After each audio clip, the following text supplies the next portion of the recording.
Isang mapagpalang araw po sa ating lahat. Nais ko pong magpapakilala sa inyo. Ako po ay si Esther S. Marasigan, punong barangay ng Mendez Crossing West.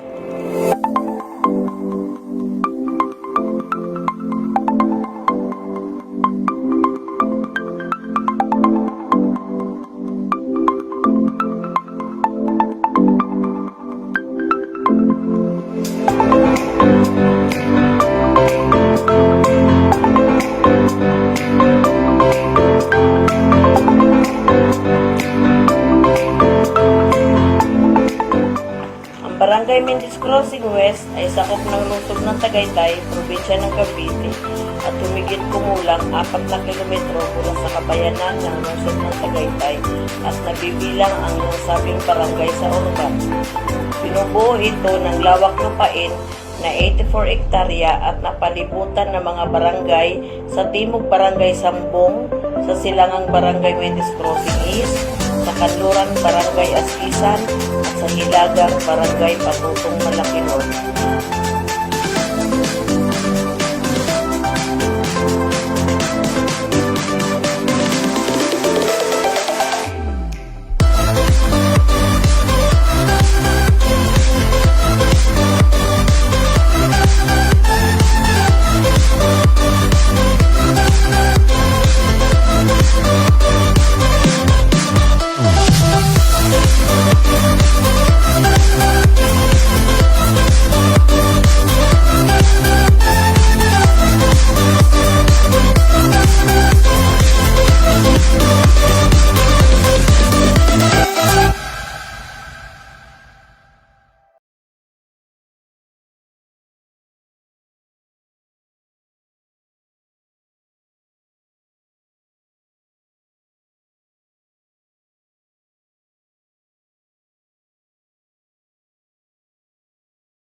Ako po si Honorable Daniel Dumangas, Committee on Infant and Young Child Feeding.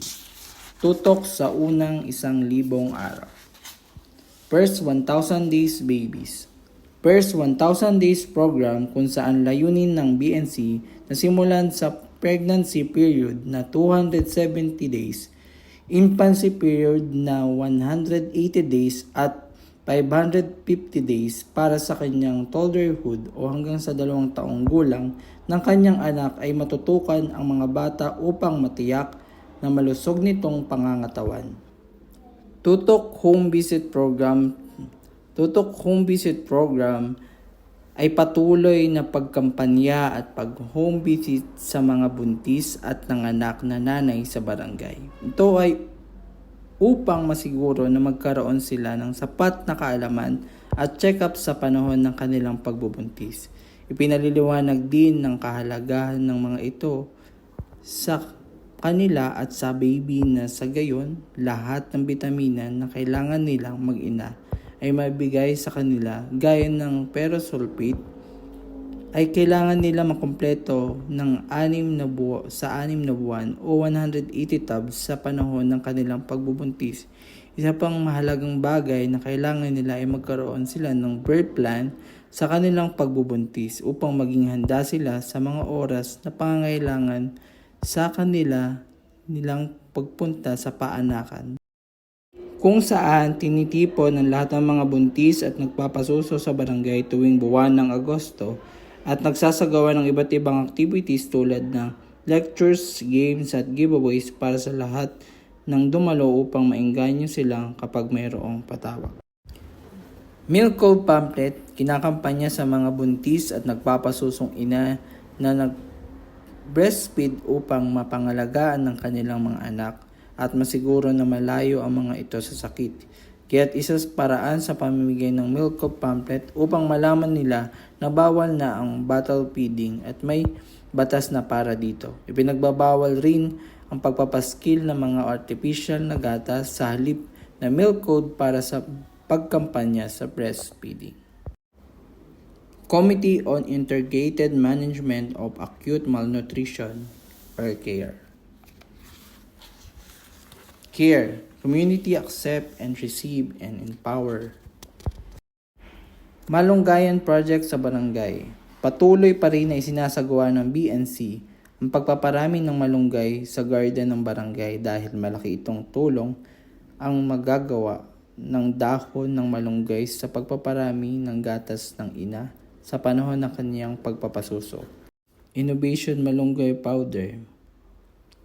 Malunggay powder ay isa sa continuous na inobasyon ng BNC mula sa programa ng Malunggayan Project kung saan ginagawang budbod ang mga malunggay at ibinubudbod sa mga pagkain para sa feeding program at sa produktong delicacy sa livelihood program.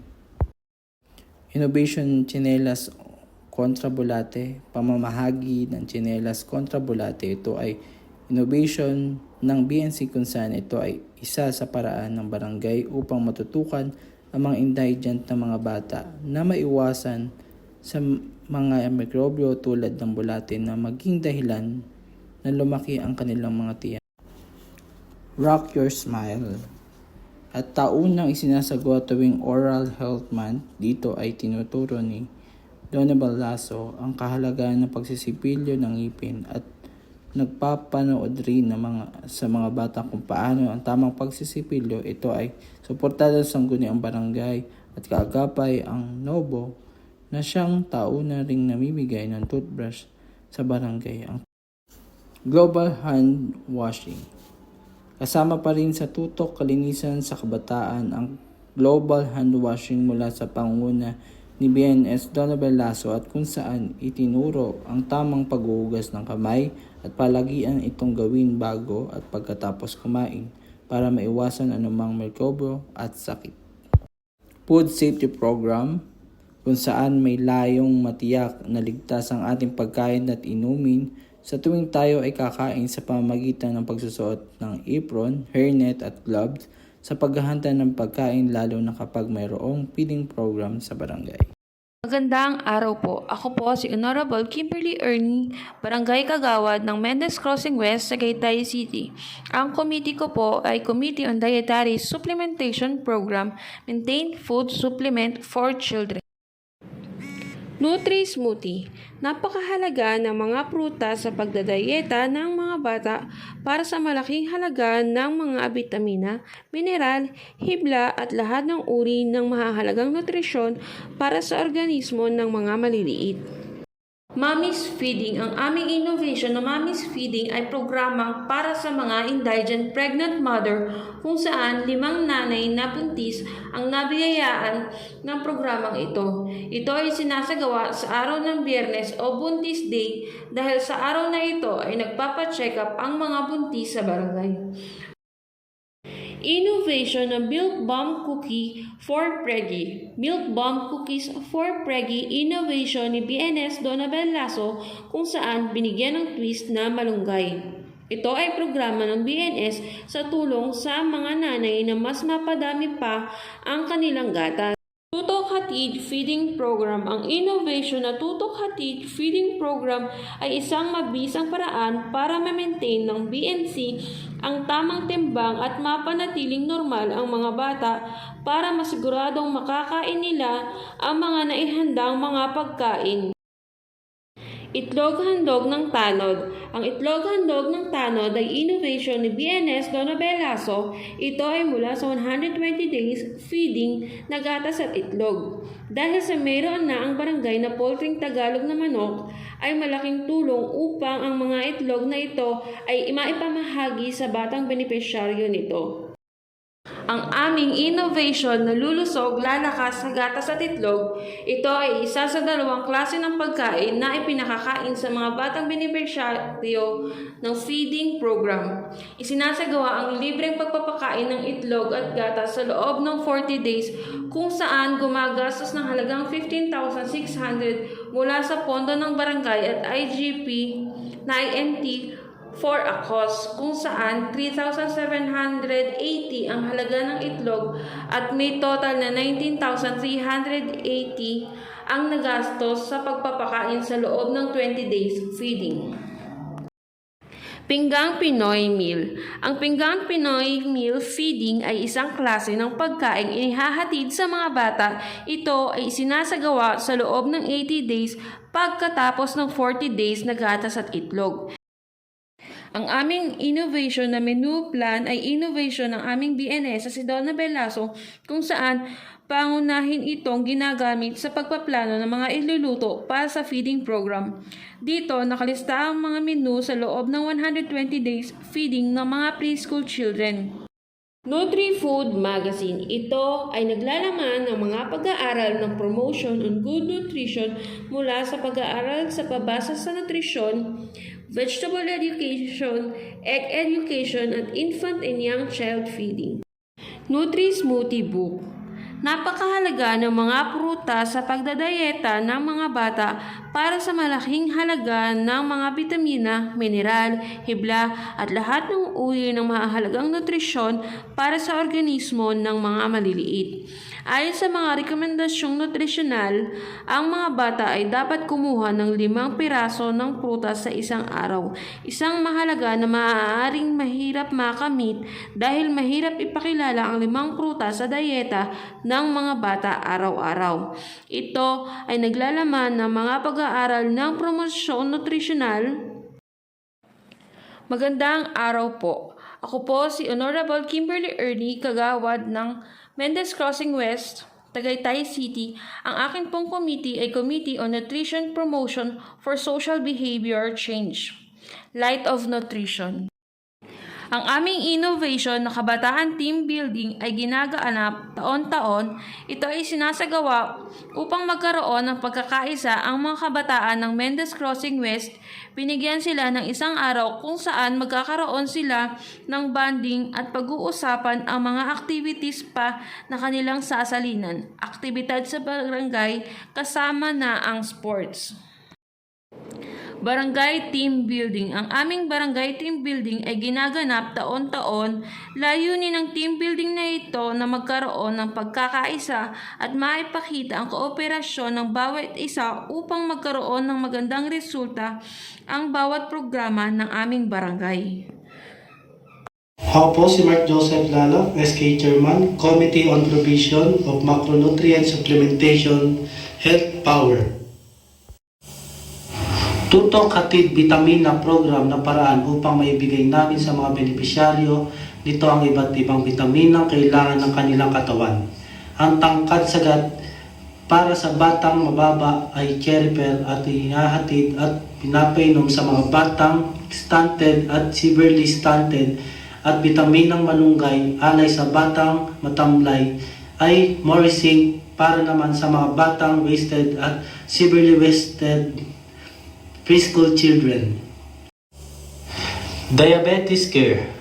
Diabetic free sa tulong ng Sangguniang Barangay Mendez Crossing West at sa pamumunan ni Ginang Sinaida Alcazar at BHW Carmencita Banaag ay pinapatupad ang libreng pagsubaybay sa sugar count ng mga diabetic patient, pregnant, senior citizen at iba pang residente na gustong magpa-sugar test. Ito ay ginagawang libre at ito ay sinasakatuparan tuwing huling Martes ng buwan sa Barangay Health Center Mendez Crossing West. Honorable Gloria Pereña, Committee on Mandatory of Food Fortification, Making Community Welfare. BNC Nutri-Store, ito ang patuloy na ipinatutupad ng BNC ang pagbebenta sa mababang halaga ang mga produkto may sangkap Pinoy Seal at either salt ang tinitinda. Isa itong pagkampanya ng BNC upang gayahin at payabungin ang mga pagtangkilik sa mga produkto may sangkap Pinoy Seal at gayon din ang either salt sa paggamit nito. BNC Nutri Coupon. Ito ay diskwento card mula sa innovation ng BNC kung saan nabibiyayaan ang mga indigent resident ng barangay. Nakapuloob dito ang mga benepisyo na maaaring makuha kapag nagkaroon nito, sa pamamagitan ng pagpapakita nito kapag bumili sa tindahan ng barangay at kapag pupunta ng barangay ay makukuha mo ang libre o may diskwento ang mga produkto ng barangay. Fortified Campaign. Pinaiigting ng BNC sa pangungunan ng BNS, mga kagawad at PBHW ang pagkampanya sa mga tindahan na magkaroon ng mga produkto may sangkap Pinoy Seal upang masigurado na ang mga tinitinda nila ay pinagyaman o fortified ng mga bitamin at mineral. Pinapaalam rin sa kanila ang kahalagahan ng pagkakaroon ng sangkap Pinoy Seal sa isang produkto. Hindi lamang ito makikita sa mga junk foods, kundi pati na rin sa mga palaman, biskwit at mantika ay pinagyaman din. Goiter Pamphlet ay patuloy na isinasagawa ng BNS Donabel Lasso mula sa programang Goiter's Awareness Month, kung saan ito ay naglalaman ng mga kaalaman tungkol sa sakit na goiter at kung paano ito may iwasan. Pangunahing nabibigyan ng goiter pamphlet ay ang mga kababaihan sa kadahilanang mas madaling kapitan ng goiter ang mga kababaihan. Magandang araw po. Ako po si Honorable Binacio Sardiniola Jr., Kagawad, Committee on Nutrition on Emergencies. Go BNC for Emergency. Tulong Kalinga sa Kalamidad. Tulong Kalinga sa Kalamidad Program sa tuwing magkakaroon ng bagyo ay nakahanda ang mga Barangay Nutrition Cluster ng Barangay Mendez Crossing West upang umalalay sa mga residente ng barangay. Isang paraan upang matulungan ang aming mga nasasakupan ay ang pagbibigay sa kanila ng mga relief goods at mga damit na maaari pang gamitin. Ang mga damit na ito ay mula sa mga concerned citizen ng barangay na nais makatulong sa mga naapektuhan ng bagyo.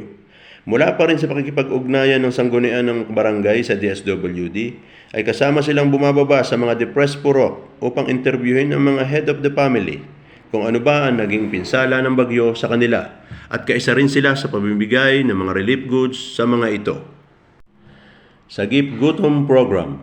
Sagip Gutom Program ay isinasagawa sa tuwing magkakaroon ng bagyuman o sakuna sa aming barangay, kung saan ang mga tanim ay binabahagi din sa mga indigent resident sa barangay. Prioridad din ng BNC ang mauna ang nutrisyon ng kabataan at ng mga buntis.